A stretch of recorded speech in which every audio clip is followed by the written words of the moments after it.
me, Meg, and Kelly, and we have started this thing. And so Kelly found me, I don't know, a couple months ago, Kelly? Mm-hmm. Say a couple months. I think you found me before that. I was stalking you. Oh, I like Facebook stalker. I mean, as long as you're stalking behavior stuff and not other weird. Stalking for love. Stalking. Yes, we're stalking for love. I think that's what stalking is, actually. I think that's...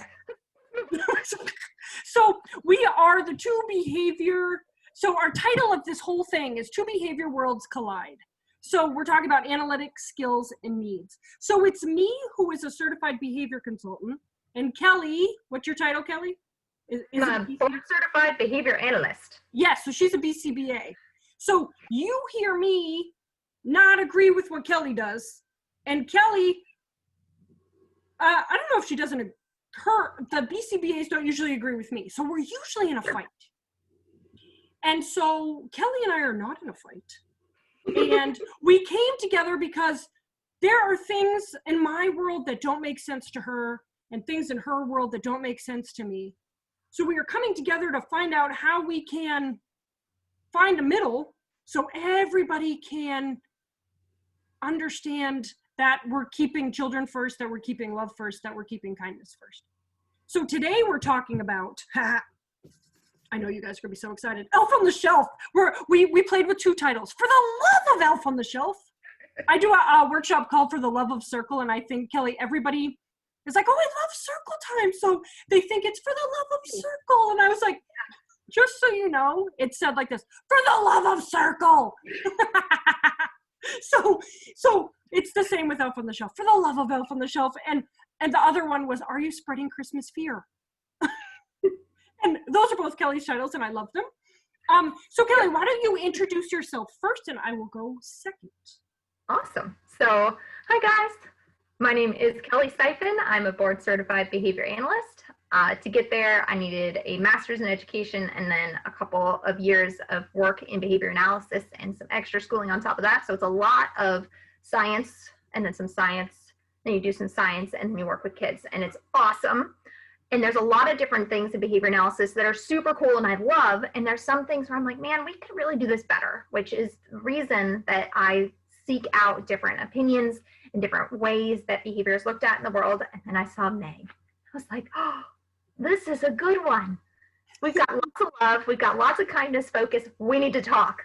And I could see very quickly where, and Meg, you and I had this conversation where there were misunderstandings between behavior analysis and what they're saying and what you're saying. And some of it was just nomenclature issues where you're saying the same thing, and other things was like, man, kind of just, you know, you weren't beating up on anybody. That's not what I'm saying here, but we're just kind of fighting with each other.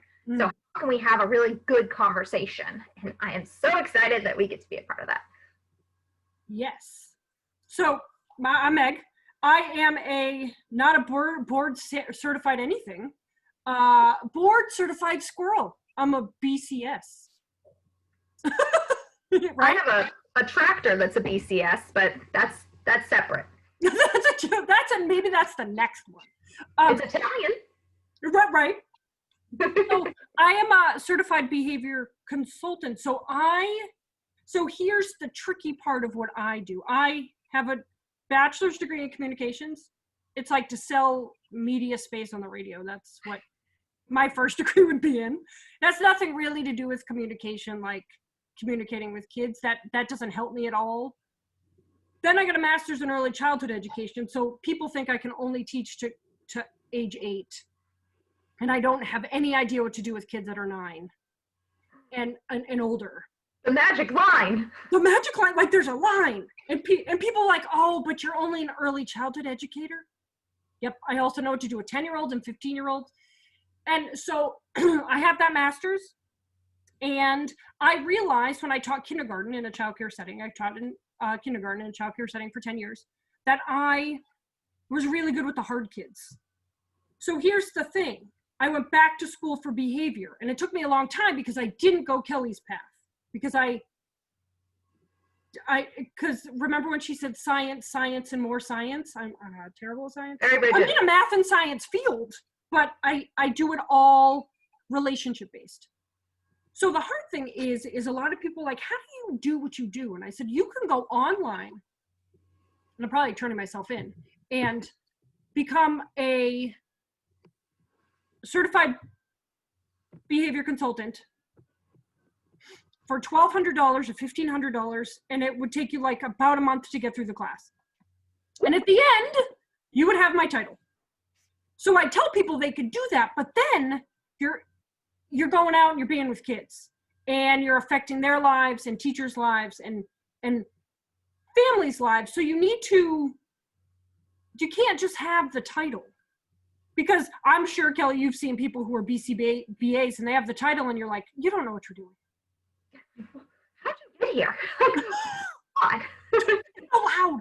And I think people who I'm like, you can go through that, but then you need to intern with somebody that knows like the behavior stuff, that read the articles, that read the books, that have the experience and education and all that. So my side, well, what did you say? It's 1,500 hours worth of that. 1,500. So every time I'm like, this is what I say, and this is gonna sound negative, but I think that we're being honest. I didn't hear it. So I said, so BCBAs go to school and learn about science, and more science, like Kelly said, and they have 1,500 hours, and they come out with sticker charts. And that's not what I know that's not everything, but everything I see is token boards and reward systems. And I was like, I could do that stuff without the 1,500 hours. So like, that's why I want to talk about this, because what I have to be missing something. I hear you. Right? So today we're going to talk about Elf on the Shelf, and I think, right, I just love it. I've got money on the shoulder. Oh, see, I was going to bring one. I have 7 in my house. I have 1 kid. He's 8. Whoa, you go, girl. I have 7.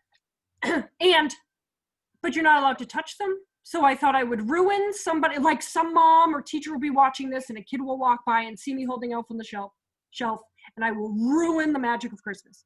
Magic gone. So I did not bring one, but I think everybody knows what they look like, right? I think so. So we were talking about like how I don't agree with them, and then how Kelly doesn't agree with them, but I think in my brain it stems from this whole like good bad thing reward system. You get those clip down things. I think those things that were used for, okay, so Kelly, here we go. For autistic children or children with autism? Depends on who you ask as to. Yes, okay. I say both.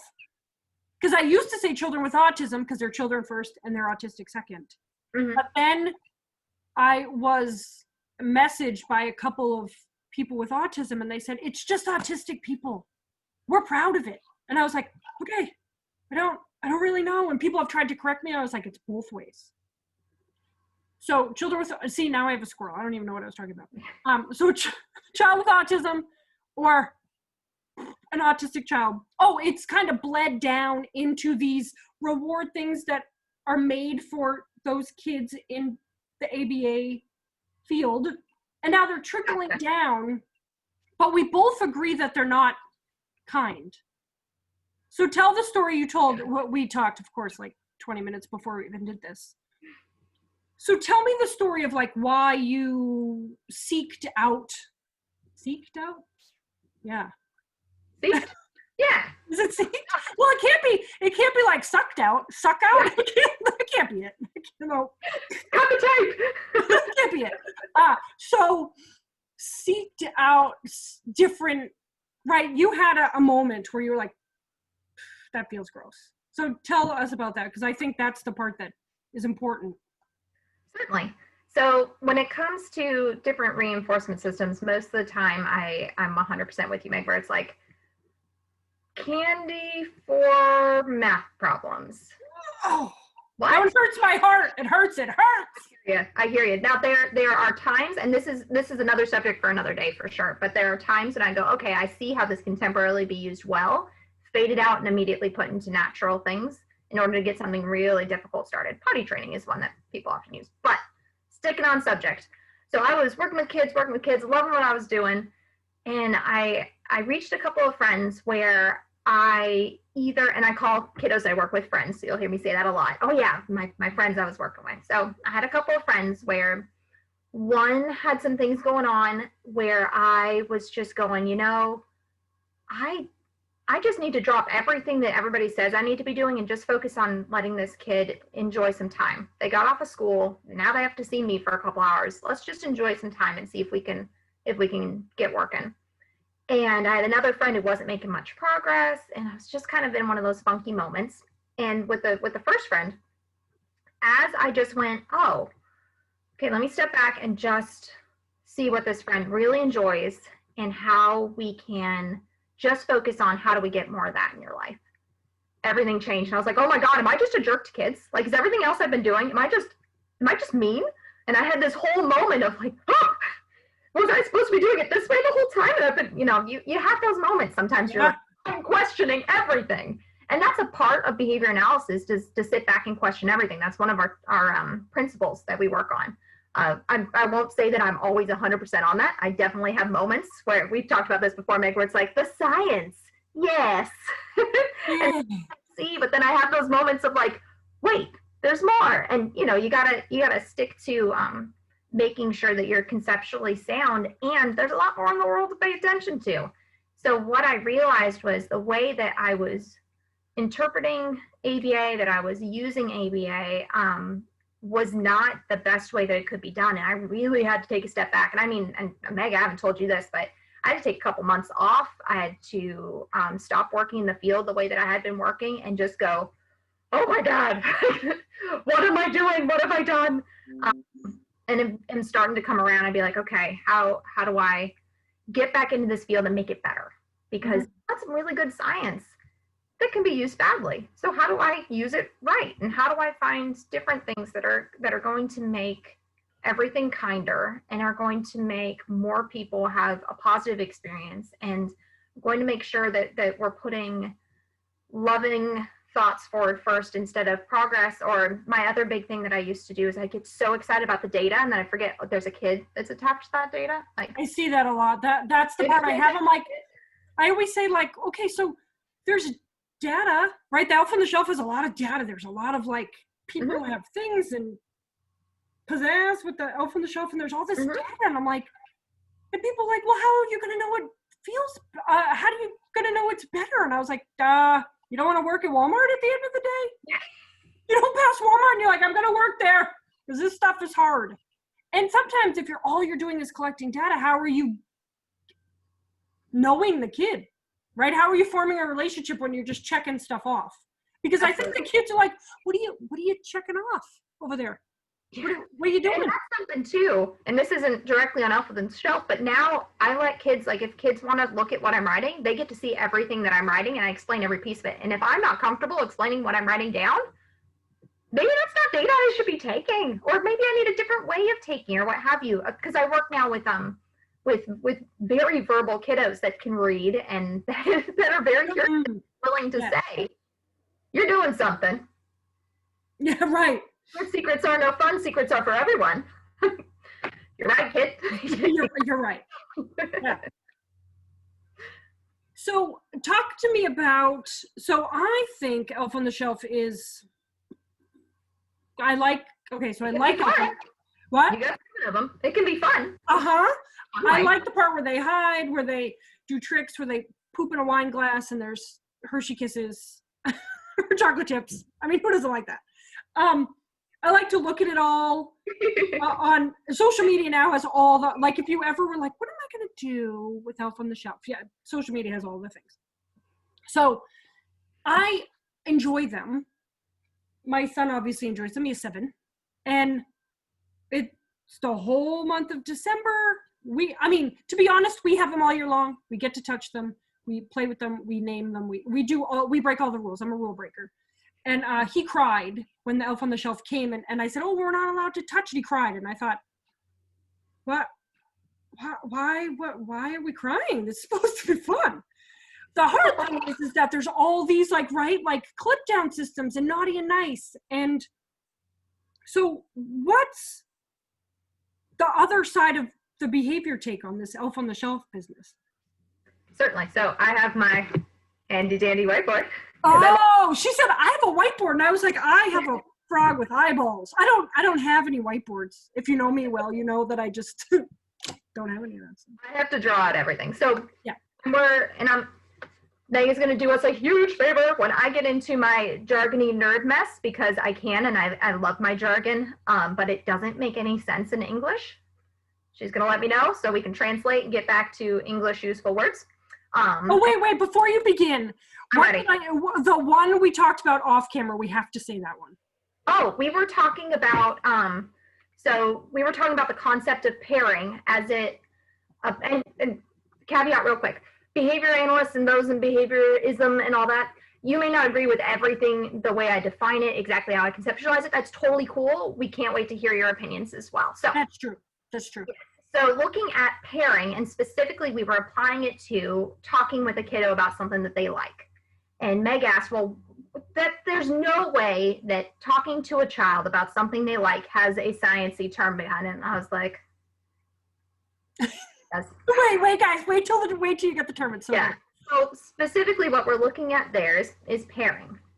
And what we're trying to do is pair the stimulus of the enjoyable activity and the talking about it with ourselves, so that the reinforcement properties or the preferred properties of that subject are transferred onto us, and thus we are likable, which in English is, I talk about things you like me.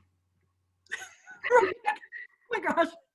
Okay, so now go back, because she's like, there is jargon for that. I was like, oh, I can't wait to know what it is. And I can't even, last time we talked to get this all set up, a couple weeks ago, and I wrote stuff down because I was like, what does it mean? And I wrote We were talking about non-contingent reinforcement last time. I'm nice for no reason.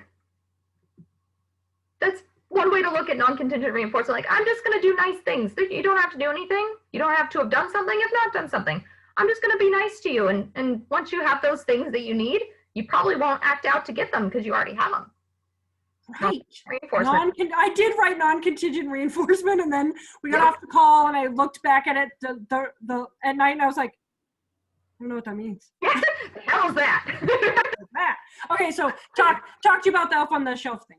Because we have about, I don't know, like 15-ish more minutes before I have to go bring my son to guitar. That's fun. I will try. I'm a talkaholic. I will chit chat. Oh my gosh. That's why I said you and I could do this for 3 hours. Yeah. I want to talk about the threat side of it. So looking at, I'm going to try not to go too deep into sciencey words, but looking at what we're trying to do when we say, hey, like Mr. Elfman there, litter box comics. I'll see if I can post one with it. Did one recently where they're like, oh, we're getting the elf, but we're not going to do the creepy, we're telling Santa about, all the bad things. And then the child is like, no, when I grow up, I'm going to be a social media influencer. And it has the mom, and she's got the Grinch face, and it says, and the mom had a terrible idea. I don't think my little friend would approve of that. That's the threat side of things. It's a great comic. Litterbox Comics, hilarious. You can find it on the Instagrams. But that's exactly, we're using it as a way to say, like, hey, if you act nice, cool beans. If you don't, I'm going to use shoulder bunny. Someone's watching. Better be careful. And that can be extremely effective at first. And what we're doing from the science side is we're presenting a cue that punishment is available. Like, the elf is here. Punishment is available. You act up. Oh, Santa's going to know, and this is just going to be a big problem. So we're creating a cue that something bad is going to happen. And it doesn't have to be like terribly, when I say punishing, I'm using the ABA terminology, which I know, love you, Skinner, but you definitely use some difficult words because we already were using those words. But in ABA, a punisher. Just so you know that if Skinner was alive, I'd hit him with my car. Yes, you have expressed that, and I love how honest you are.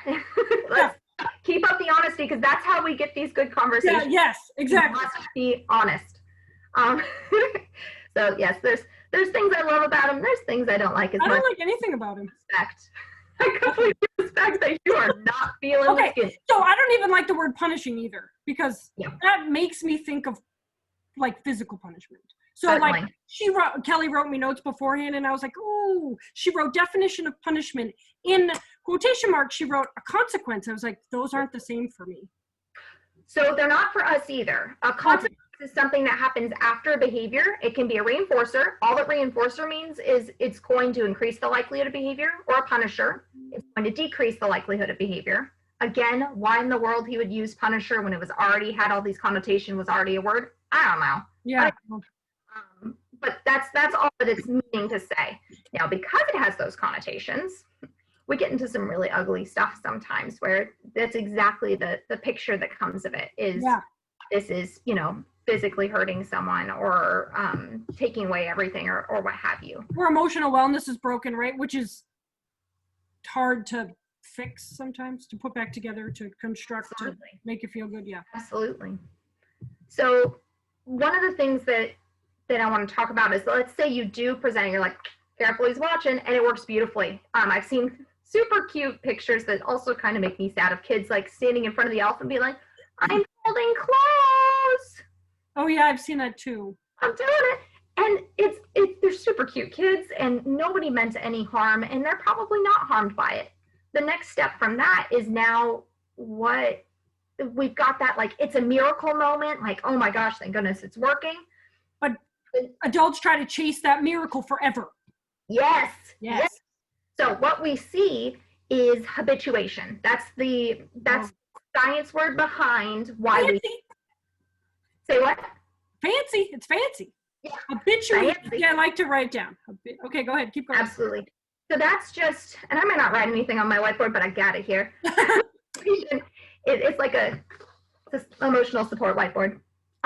Habituation is I get used to it, and so it's whatever. Like, all right, like, ooh, the elf is going to take something away, whatever. And so you have to ratchet it up. All right, and I lost my phone, whatever. You have to ratchet up. So you start seeing like I no matter what I threaten, no matter what I take away, it keeps getting worse. Ding, we got habituation going on. That's something you're going to see, even just habituation to like, oh yeah, that's right, the elf is here. Completely forgot, I'm acting out either way. Those sorts of things can start to come up and turn your threats into bigger threats, into more yelling, and into where this worked so well, and now I'm back at square one again. Like this is or it's worse. Negative square one. It can definitely get worse. Absolutely. Yeah. So let's say if you don't follow through on things, then you're kind of, this is strong wording. I recognize this strong wording. You're kind of lying to your kids. If you're like, if you don't behave, the elf is going to tell Santa, and then Santa's not going to bring you toys, and you don't follow through. And that's not happening. Yeah, the parent is not going to give toys for Christmas. Yeah, that's a rough one. So you're probably making a threat, and again, just looking at threat as a cue for, hey, something could happen. And you're making a threat with imaginary things. Yeah, which can be difficult as well. Yeah.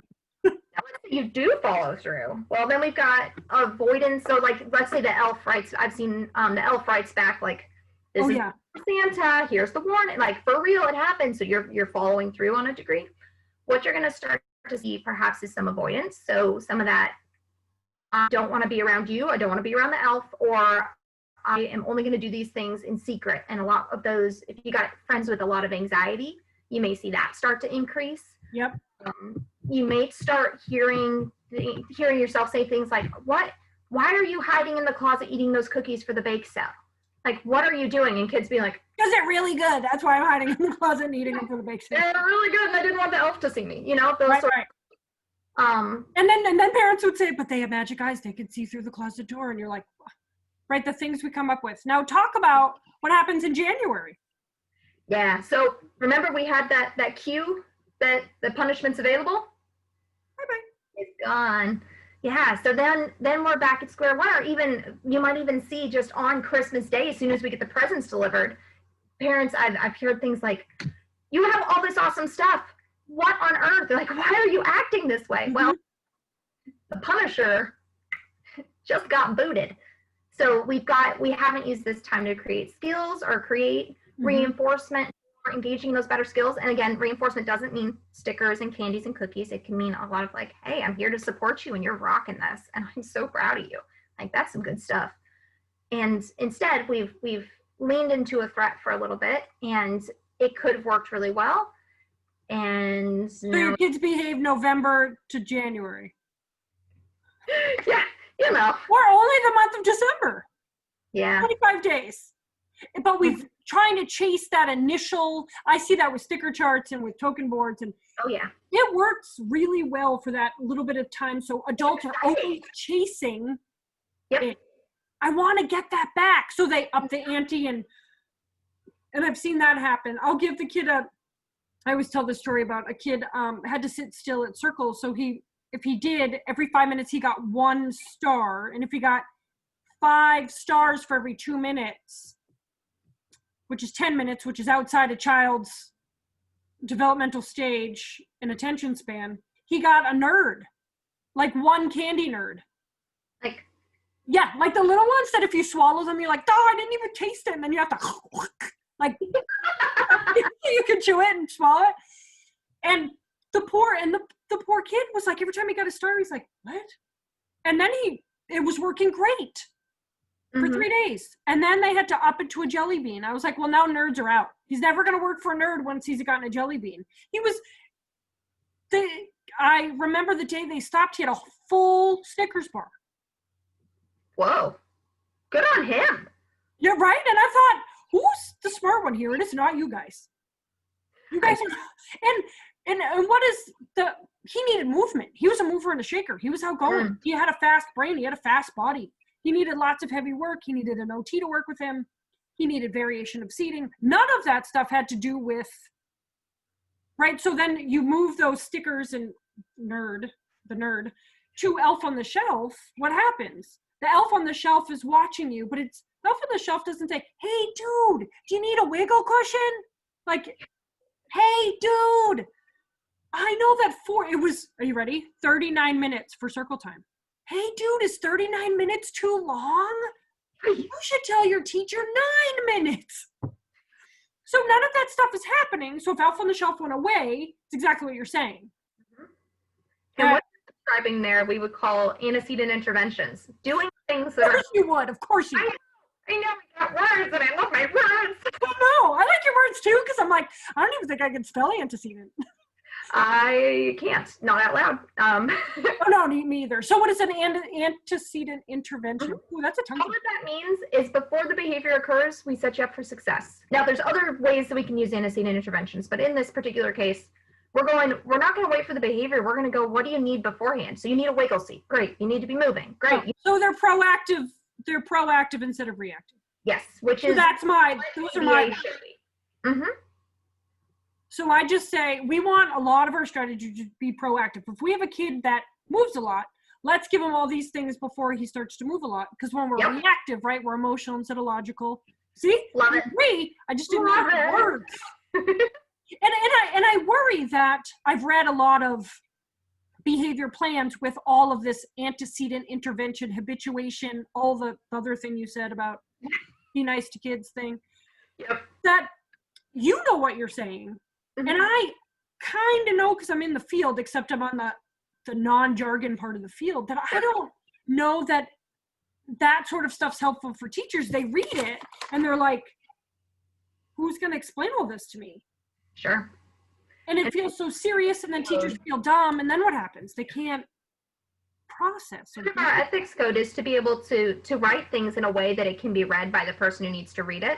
And I think that's something that we as a field need to work on. I catch myself doing, like, I wrote those notes for you, and I'm like, this is fairly clear. And it's like, I wrote S delta, and that's not even how you write it. Like there it is.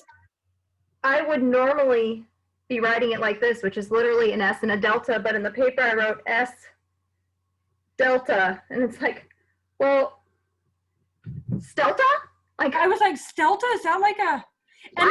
And I told Kelly when I read these in her notes, I kind of understood what she was saying, but I was sweating. Because I thought, oh my gosh, I'm going to have a conversation with her, and I don't really actually know what we're talking about. Because I don't know what Stelta means. And do I say it with so much. Or do I not? And I was like, but you were trained that way, so you don't even know which ones to take out. Where I was trained a different way. And so I think the words people understand, but sometimes I say things and people are like, I don't know what that means. And I was like, oh, sorry. Because sometimes my behavior words are still too complicated for a parent with a child with autism. I'm working with a little boy now who's 2, almost 3. Oh man, he is a snuggle bug. I know we're not supposed to have favorites, but he's one of my favorites, I'm not gonna lie. And the mom asks me stuff and I tell her, and I'm like, oh, well, I think he's touched by love language. And the mom's like, what? I don't know what that means. And I thought, oh, of course you don't know what that means. So I'm just letting everybody know we have like 2 minutes because I can't be late to bring my son to karate. And I have squirrels, so I'll talk forever. So all of you can't talk to me because this is recorded. But so what sort of our takeaways, I think, are that Kelly and I have the same goal.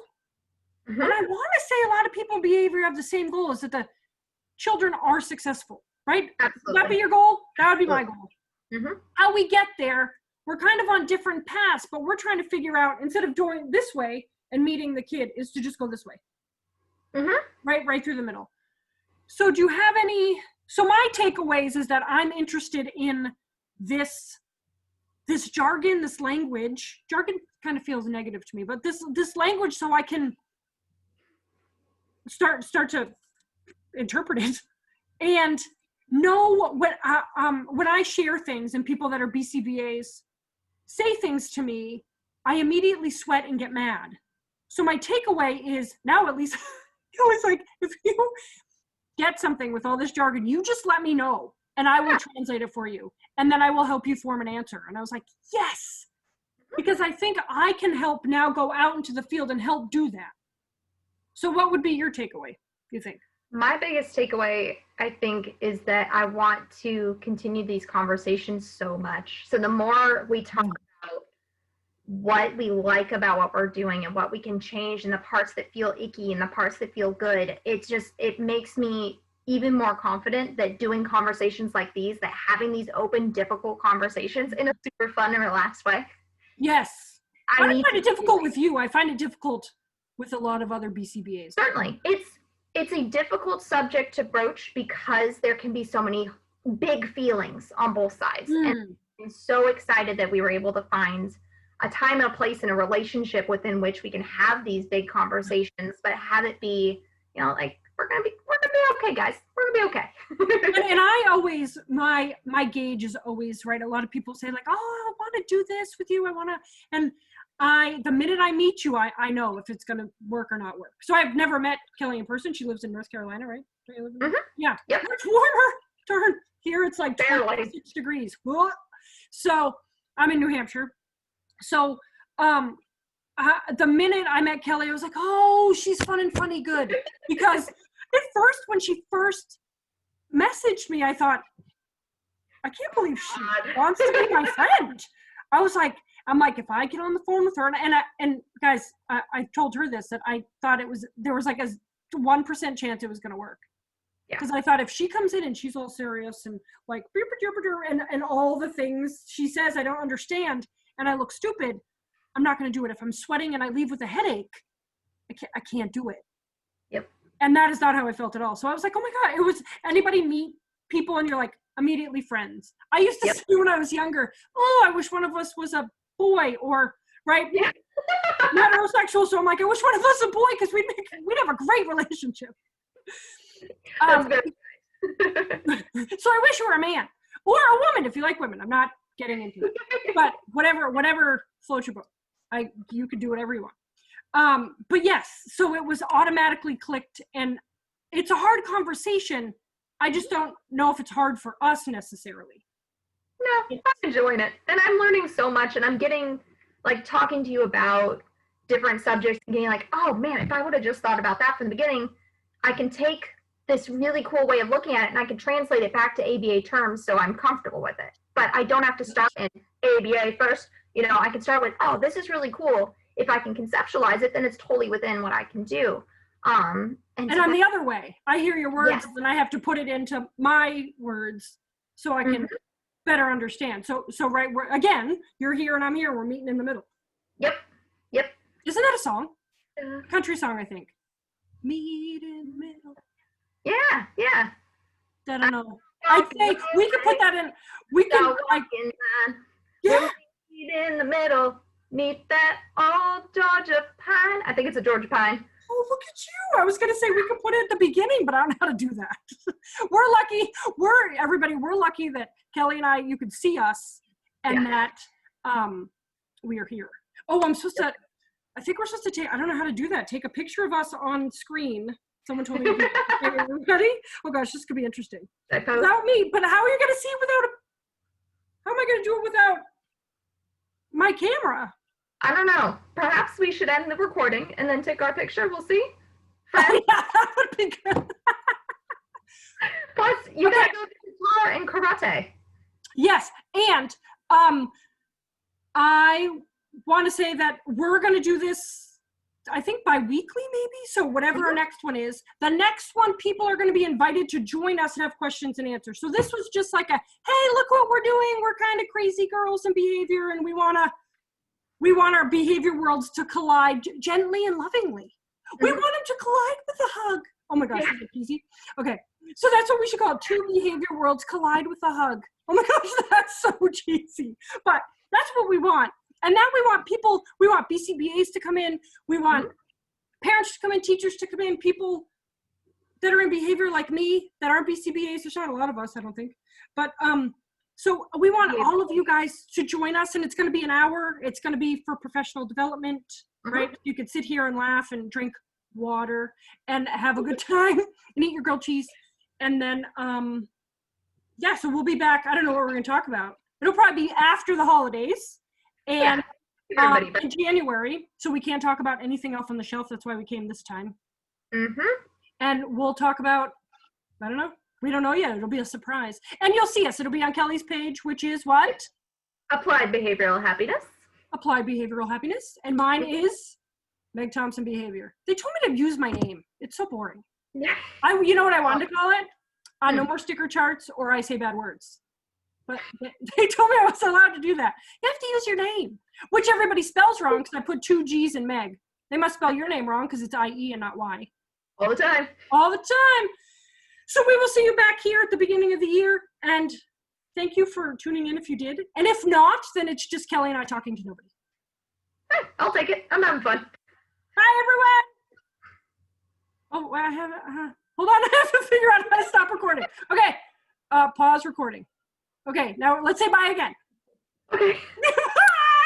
Bye.